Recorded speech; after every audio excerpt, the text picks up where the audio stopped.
nás vývojář, contentový vývojář, staral se vlastně o ten nový editor, je to hodně jeho dílo, protože tady bude prezentovat a možná, že vás bude zajímat, že od titulu Mutr ho dělí 2 státnice a třeba ho tady motivujete, aby je ještě dodělal. Nějak nechce. Tuším, že mu chybí pediatrie a interna. Ano, ty najľahšie som si nechal na koniec. Podle mě, třeba se k tomu ještě dostane. No a zatím teda se zabývá zejména novým editorem. Tak ďakujem za úvod.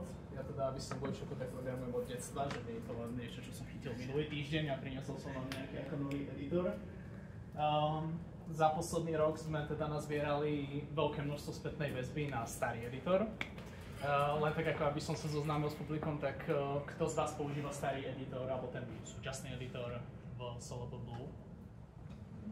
Dobre, a kto z vás je spokojný? Máte v hlave teraz nejaké chyby, ktoré vás napadli ako prvé, že čo to má, alebo na čo sa najviac sťažujete, alebo s čím najviac bojujete? Tabulky. Tak, na tabulky sme sa úplne špeciálne zamerali. Sme sa tomu explicitne venovali niekoľko týždňov, preberali sme to celé a došli sme k niečomu, čo ja nazývam teraz nerozbitné tabulky.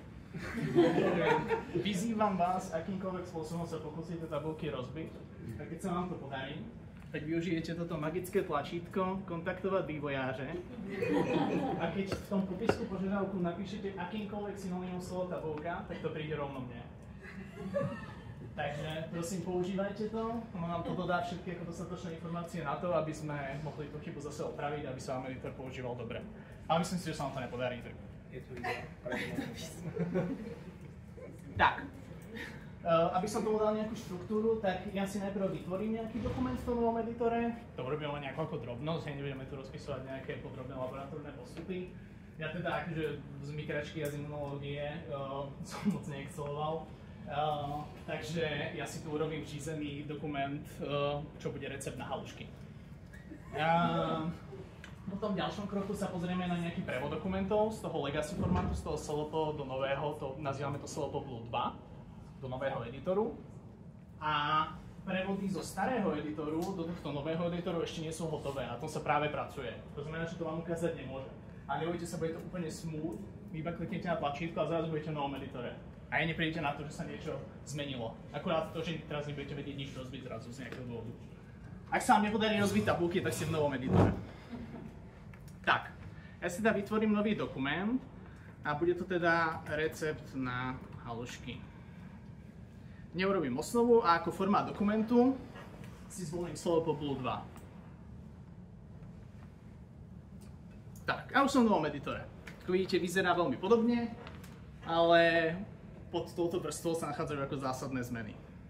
Môžem mu dať nejaký teda názov, to bude ten recept na halušky s brinzou. Tak, teraz tam pridám tú infamous tabulku. Tak. A ešte na tabulku pridám ďalší teda nadpis, čo budú ingrediencie. Tak, teraz chcem v tomto slopečku dávať, že čo sú to, aké je množstvo tých ingrediencií. To znamená, že ja si pravým tlačítkom môžem vyvolať takéto kontextové menu po novom. Tu máte vlastnosti buniek a môžem zarovnať vodorovne v... Čo to chcem? Chcem vpravo. Tak. A teraz, na začiatok chcem 1 kg múky. Ešte napíšem polohrubej. Tak. Potom k tomu chcem 3 brambory. Zemiaky. K tomu robil niekto halušky s brinzou? Brinzu. A koľko brinze potrebujem? Čím víc, tím líp. Presne. Môj taký odhad väčšinou býva na kilo múky, kilo brinze. Takže 1 kg brinze slovenskej. Tak, a v neposlednej rade sol. Tak. Co slaninu. Ó. A k tomu ešte slaninku. Taký kilo. A taký kilo. Tak. Po novom starom editore bola taká pomerne hlúpa vlastnosť toho, že keď ste menili šírku sloupečku, tak sa menila šírka celej tabulky. Takže to sme zmenili a po novom sa to mení pomerovo a šírka celej tabulky ostáva aká je. Ak chcem zmeniť šírku celej tabulky, tak si označím, kliknem na tabulku a môžem ju zmenšiť celú, ak veľmi chcem. Tak. Ďalšia vec, čo sme pridali, je, že si môžete trošku podrobnejšie nastavovať rôzne ako ohraničenia, môžete tam pridávať nejaké titulky, môžete si barvu meniť pozadia, teraz sme tam pridali všetky barvy, ktoré vie ľudský mozog poňať. Takže môžete si vybrať čokoľvek sa vám bude páčiť. Mňa teraz zaujíma to, že chcem mať ohraničenie skryté, aby som to mal nejaké takéto. Tak. Ďalšia vec, čím sa dosť bojovalo, bolo, že napríklad bol problém zmazať nejaký posledný riadok, tak to teraz dám řádek, zmazať. Všechno stručniť. Tabulka je úplne v pohode. Všetko stručniť. Dobre. Tak, označil som si celú tabulku a teraz dám Ctrl B. Wow. Wow! Všetko je tučné. Tak. Ja by som ale preferoval napríklad to, aby som mal tučné len tie množstva tých ingrediencií. Takže toto si dám normálne, aby to vyzeralo nejak takto. Tak, k tomu by som si mohol dať nejaký postup, to by som si zvolil, toto mi už ponúka, keď kliknem, že môžem urobiť nejaký number list. Tak, ako prvé by som čo? Dal by som si zohriať vodu. Tak, k zemiakom pristupujem rôzne, ale našiel som najlepší spôsob, ako robiť halušky, je dať zemiaky do mixéru a dať smoothie program. Máte úplne perfektný základ na bramborové cesto. Alebo smoothie. Brambory do mixéru a smoothie program. Ten editor jste programovali, nebo jste použili nějaký už existující řešení? Použili sme existujúce riešenie, na ktoré sme postavili veľké množstvo ako doplnkov, aby to lepšie sedelo s našim ako programom. Takže je to existujúce riešenie, ktoré sa rozvíja pomimo, je to ako komerčná firma a do toho my ako doprogramovávame ďalšie veci. Tak, a dokončiť halušky.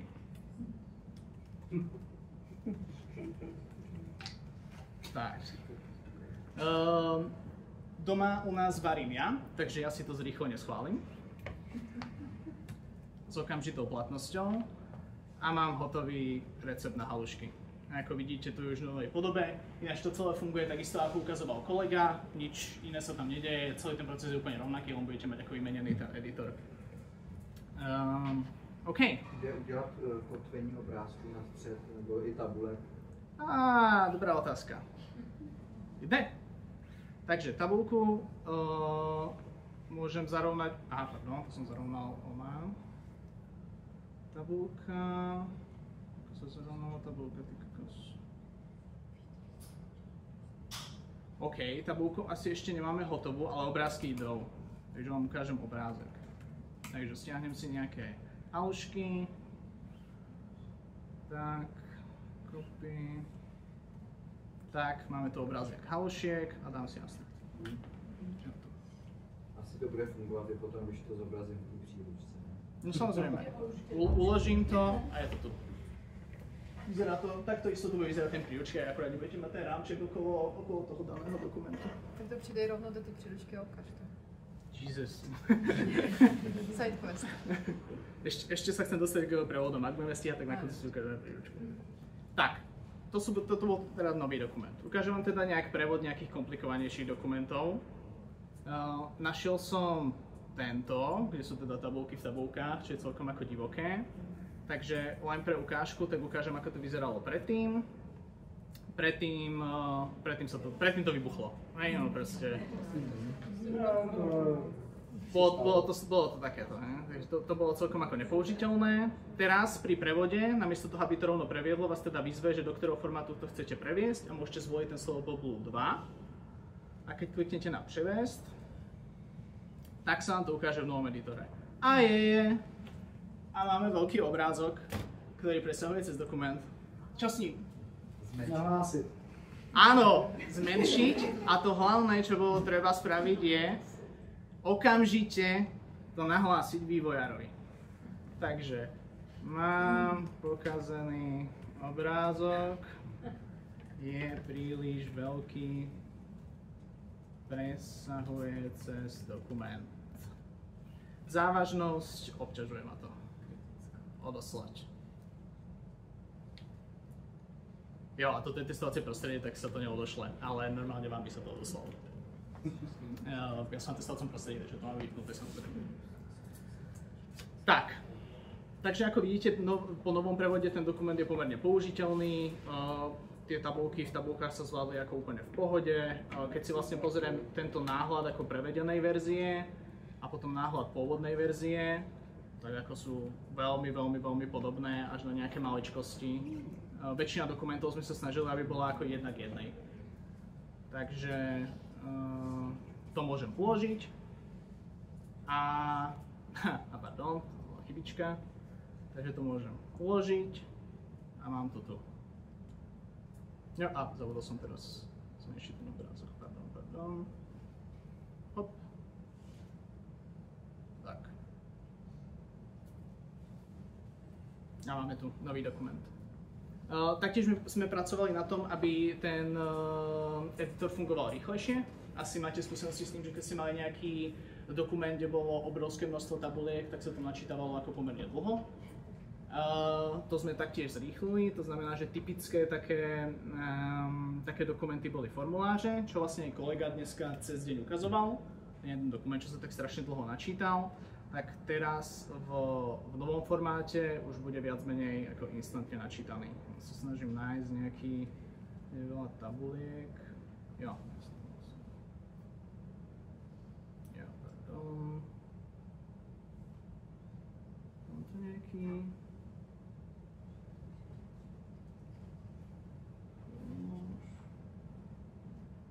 Jo, tak napríklad tu sú celkom tabulky.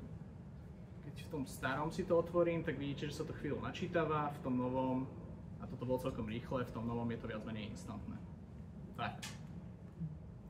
Ako vidíte, tak mi tu vyskočila nejaká chyba upozornení, tak to sme trochu prerobili.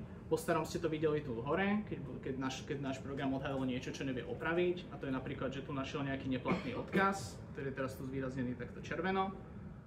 Po novom sa to ukazuje tu dole, aby ste to mali vždy k dispozícii, keď proste prezeráte ten dokument a keď v ňom scrollujete. Tieto chyby a upozornení sú teda chyby, ktoré vieme odhaliť, ale nevieme opraviť. Tie, ktoré vieme odhaliť a vieme opraviť, sa opravia automaticky, to nevidíte. A potom je posledná kategória, ktoré nevieme odhaliť, v tom prípade sa to prenesie a bude vám písať, že dokument bol prevedený bez chýb. Čiže ak tam nejako vidíte a toto sa stane, to je chyba, ktorú sme neboli schopní jednoducho nejakým spôsobom ako detekovať. Tak, ja keď tento odkaz zase opravím, toto si môžem skryť, ak mi to zavadzia, tak si to uložím a mám nový dokument prevedený. Nemám unikátny kód, o čom sme sa bavili. Tak, mám dokument prevedený. Tak. Máte nejaké otázky? Nejaké obavy? Áno? Chtěl tabulku na natočit prostě na šířku stránky, ne na výšku. Tabulku? Tabulku na šířku stránky. Jo, dokumenty na šírku stránky sa práve dneska ešte testujú, takže to vám ako nemôžem síce ukázať, ale bude to v tej ďalšej verzii. Ale bude to fungovať úplne takisto, akurát ten dokument bude širší. Takže nie je v tom žiadny rozdiel. Mali ste s tým nejaké problémy, alebo? Protože tam mám docela dost dokumentů, který mám prostě potočený a ve chvíli, když jsme to převáděli ze staré se rozhodli. Jo, tak to bola obecná chyba s týmito ako tabulkami a bude to opravené ako naprieč. Na orientácii dokumentu vôbec nezáleží. To je... No ještě řekněte, mám vlastně třeba ty dokumenty, kde si budete muset převízt, nebo že to ještě není staré verzi. No, tie, ktoré máte staré verzii, už môžete teraz začať ako prevádzať do tejto novej, ak budete chcieť. Dokumenty, ktoré máte teraz v tom starom editore. Ešte to mám ešte ve staré slopo. Jo, tak staré slopo už môžete teraz, ako vidíte, prevádzať a funguje to veľmi pekne. Vrajím, ak nájdete nejakú chybu, tak nám to nahláste, my to opravíme a tým pomôžete vlastne všetkým odborkám ako naprieč. Takže tak, okrem toho sme zrýchlili ešte tisk, lepšie by mala fungovať aj to zvýraznenie zmien. To znamená, že ja keď niečo ako tu nové si upravím a zmažem treba toto celé a pridám tu nejaké halušky a schválim si to zase. tak pri zvýraznení zmien tu vidím pekne, že čo som zase odobral a čo som pridal. Aj na tomto sa snažíme pracovať, to znamená, že ak by vám tam vyskočilo niečo, čo nie je ľudsky čitateľné, ako predtým ste videli, že to vybralo nejaké ako písmenka alebo niečo také, tak aj to nám nahláste. Najlepšie nám povedzte, stalo sa to medzi verziou 2.0 a 1.1 a my sa na to pozrieme. A zase sa to budeme snažiť pohnúť k tomu, aby to bolo ľudsky čitateľné. Full screen na skládky. Jo. Dneska tu teda zaznelo to, že bol problém s tým, že keď máte keď si toto ako nazumujete všetko, lebo to chcete mať väčšie, takže už pracujete len v takom maličkom ako okienku. To tiež riešime a ukážem vám teraz niečo, čo je iba vo vývoji, čo bude až v ďalšej verzii ako tej aplikácii. A to je full screen mod. Budete mať editor proste až na celú obrazovku a môžete s tým ako normálne pracovať a editovať. Tak. Ešte posledná taká sranda, čo vám môžem ukázať, je, že pracujeme teda aj na nejakom zozname skratiek, ktoré budete mať ako k dispozícii takto. A na všetko, čo teraz ako ukazujem, budú tlačítka. Takže budete si tu môcť ako z tohto menu otvoriť toto menu na skratky, prípadne ten full screen mode aktivovať a vypnúť. Tak, myslím, že to sú všetky ako nejaké hlavné zmeny, ktoré sme spravili. Nějaká výchozí velikost toho fontu tam bude nastavit. Teďka vlastně byly, myslím, 4 velikosti jako normální, větší. A právě naši děvčata laboranti si stěžovali, že tam normální velikosti nejde přečíst. Jo, to sme už teraz opravili.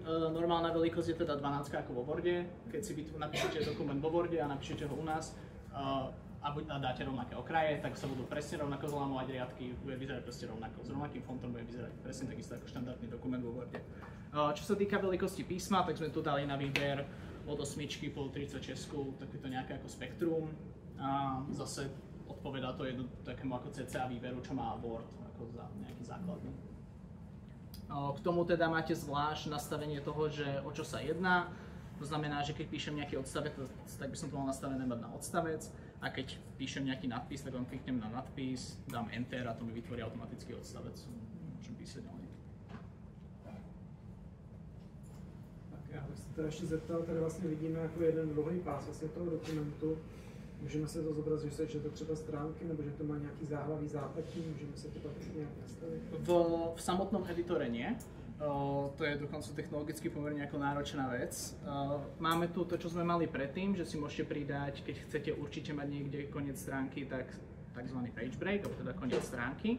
A tu sa tá stránka na 100% tým pádom ako zalomí. Ináč sa to robí automaticky, to znamená, že keď ja si dám zobrazenie pretisk, tak sa mi to zobrazí pretisk. Tohle trvá dlouho, jak poměrně i u nás. Áno, to je, na tom tiež pracujeme, že to budeme zrýchlovať. Už teraz sme to hlavne zrýchlili pre dokumenty, kde je spousta tabulek.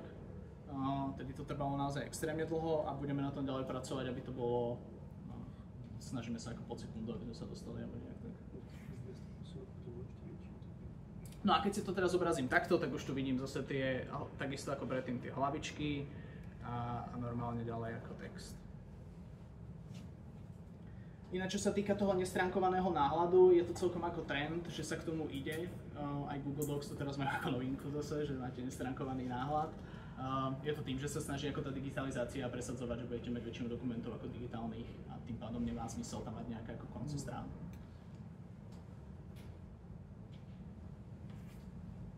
Tak, ešte nejaké dotazy, obavy. Ja si to kontaktovať vývojáře ináč čítam každé ráno, takže sa teším, keď tam niečo napíšete.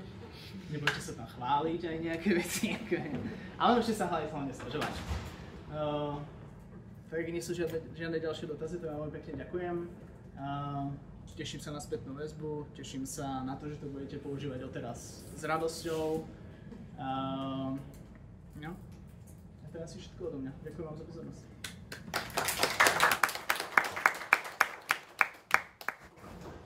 A bylo to poslední bod programu a já na závěr asi nemám žádný informace, ještě jednou děkuju tady kolegům Bulovky, že to tady mohlo proběhnout.